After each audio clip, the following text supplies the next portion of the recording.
Hey guys, what is up and welcome to a new Tesla update video. So today, as per usual, let's go over Tesla, let's go over the market, let's talk about what happened today and what we can expect moving forward. So as per usual, if you enjoyed the video, don't forget to hit that like button. It does help a lot. This is not financial advice and I am not a financial advisor. And of course, my membership section is live. That link is down below. For just $2.99, you can access all my intraday thoughts, posts, updates, technical analysis, options flow, etc. on Tesla and other stocks as well, like the broader market. Or you can also subscribe for the $4.99 version instead. You get all that plus NVIDIA daily updates as well. So link is below. Love to have you there. But jumping into it, Tesla closing the day with a pretty bad performance today, of course, down about 5.6%. Closing at $210.75, which unfortunately compared to the market is definitely an underperformance compared to the market, down about 1.6%. So a brutal day across the board, but definitely Tesla having a little bit, more of that pain being put onto it, I guess, compared to the market. So let's talk about this, right? Is this all over, right? Is Tesla now bearish? Is it all over? Is it time to, run for the hills, or is it time to buy, or is it time to wait? Like, that's the main question. Again, I just want to make it very clear. I am not a financial advisor. This is just me thinking out loud, not giving any financial advice whatsoever. Now, jumping into it, so Tesla, pretty disappointing performance. I'm not gonna lie, right? We talked about how, we're pretty much going sideways. We just want to let these levels break, right? You want to wait for one of these levels to break, 225, pretty much 219, right? Let them break. Let them break. Once it does, great. Well, that's exactly what happened. We ended up breaking 219, right? And I was telling members about it. I was kind of, going through with them. I ended up actually exiting my position for profit that I bought at 213, pretty much right on this specific white candle. This one, literally this one right here. This one right here. We had the massive fall. We started closing 15-minute candles below these levels that we never had before. I don't like that. And I was expecting a little pump up back to about this 219 to 220 region to essentially turn this area back into a resistance, which is exactly what we did. Came back up, resistance. And then I sold, thankfully. And then we ended up pretty much moving down pretty substantially, more substantially than I honestly expected after that. So that's not ideal. Now, let's talk about this, right? So, obviously I was saying how my main level I wanted to hold, right, that I thought Tesla would hold, obviously, was about this 214, 215 area. I did think that would hold. More of like, it's not that I thought it would hold.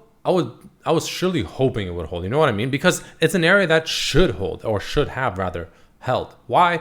Well, we had the 21 EMA right there, which we're now below, unfortunately, right? We had the 21 EMA there, right? We had the 50-day moving average pretty much not too far above that, about 217. So we're below that now, right? The market bias, we're at the very bottom of the market bias. So, definitely playing a little bit of fire here. The band's regression, we're now below the white line, but it's pretty common for us to kind of hover around the middle white line, right? As we kind of revert back to the mean. So honestly, going below or above it is not the biggest thing in the world. Obviously above is better, but you tend to kind of just hover around it for the most part. So it's not the biggest thing in the world, but obviously above is better. And that's why I wanted this level to hold. Unfortunately, we pretty much collapsed below the majority of those, and we're closing well below it at the lows of the day. Volume, of course, was a little bit on the lower end, right? Nothing to write home about. So volume was just very mediocre. But, that's not ideal on a daily chart, right? And the thing that's also not ideal that could be concerning, one thing I personally right now, it actually just crossed towards the end of the day because we kept selling off, is the daily chart stochastic. The daily chart stochastic has crossed bearish, not convincingly bearish, it's ever so slightly cross bearish, but nonetheless bearish crossover, right? It is what it is, right? Don't like that. Stochastic is one of my personal favorite indicators, right? Especially on a longer time frame, like a daily chart. When you see it on a daily chart, that definitely has a little bit more oomph to it, right? So I'm not gonna lie. If I had to say one thing that the bears really have going for themselves right now, it's absolutely this bearish crossover. Not a big fan of it, right? You can see what happened last time I crossed over here, last time I crossed over here, right?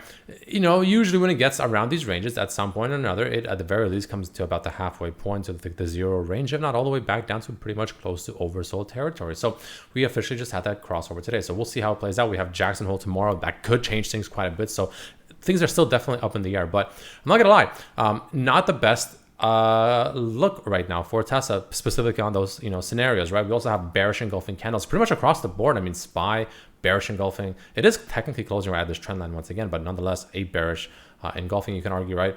QQ, an absolutely unquestionable bearish engulfing candle as well. So these are bearish reversal signals on the daily charts, right? Also pretty much flirting with a bearish crossover on the stochastic here for SPY and QQ as well. So, things are getting a little bit, interesting to say the least over here.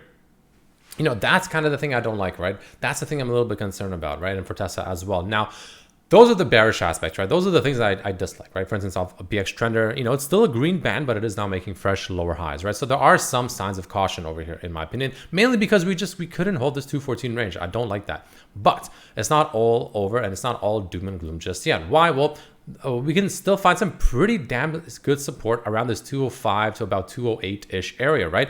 Which we had all the way back here. You can see massive area of support here. Even if I bring it back, you can see over here, massive area of resistance here, some area of support and resistance not that long ago here as well. So I do expect, if we come down lower, which at the moment, I do expect us to flush a little bit lower as early as tomorrow morning, honestly. But if we do flush to about that 208, 207-ish area, I do expect that to hold. That should be a pretty powerful area of support to as low as about 202 roughly, right?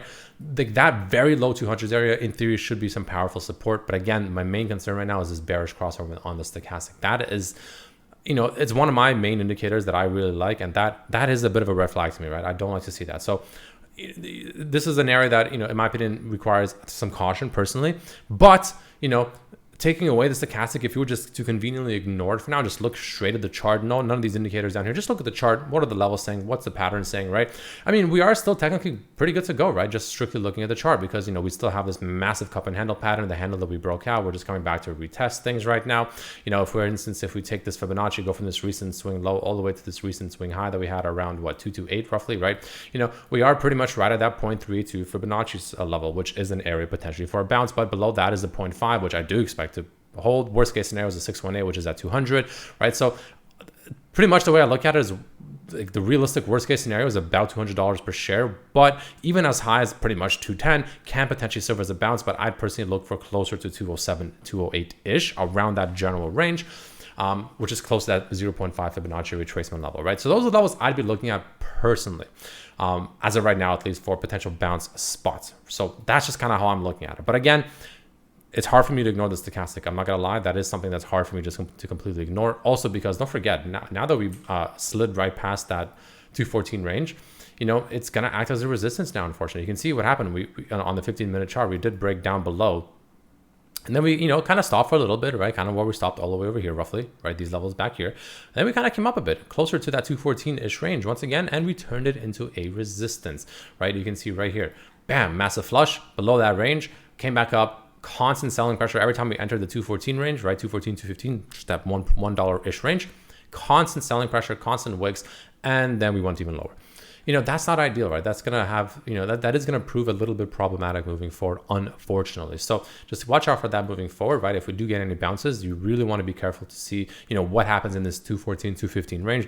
Can we recapture it or can we not recapture it? That's gonna be pretty crucial to see. But again, if we do flush a little bit lower down to about 207, 208, this trend line right here, you can see that started all the way back when we were at the 191s, has been holding decently well, and that pretty much lines up roughly with that 208 to 207-ish range. That could be an area of support, which is also very close to that 0.5 Fibonacci. So, that's the area I'd be eyeballing moving forward. We are technically just very oversold short term, right? This pretty massive flush today, right? The band's regression, you can see, very, very much into like pretty extreme oversold, right? If we do come down to 208 tomorrow morning, let's say, it would be entering extreme levels of oversold on the short term on the 1 hour chart. So take that for what it's worth, right? Do with that as you will. But that's kind of what I'm seeing right now. So unfortunately, more weakness than I wanted to see. I'm not going to lie. Absolutely more weakness than I wanted to see. We are still entering massive area of support. But unfortunately, this may make things moving back up a little bit more difficult because now all these levels will naturally be resistances. And that could be a bit problematic to really go back above too far. So that's what I'm seeing right now. That's what I'm thinking, and that's what I'm expecting. Options flow, of course, NVIDIA very, very bearish today, unfortunately, right? Tesla nowhere to be found, really, probably somewhere around here, but nothing crazy. But nonetheless, still a lot of puts came in throughout the day, of course, right? Not what you want to be seeing, right? More dark pools came in, 522 million came in right at market close at 210.66. So we'll see if that maybe can act as a support, right? Maybe this dark pool can save Tesla here, right? We'll see. But yeah. I mean, Jackson Hole tomorrow can definitely dictate things a little bit. The 1 hour is extremely oversold on the stochastic. Wow, I didn't even realize it was this oversold. It's extremely oversold on the stochastic 1 hour chart. So that's a good sign. But again, hard for me to ignore the daily stochastic bearish crossover. So we'll see how it plays out. But short term, at least, I do expect us to come into some pretty powerful support. If not here, slightly lower, just a few more dollars. And that, yeah, we'll see from there. So all in all, thank you so much for watching, ladies and gentlemen. And I'll see you for the next one tomorrow. Peace.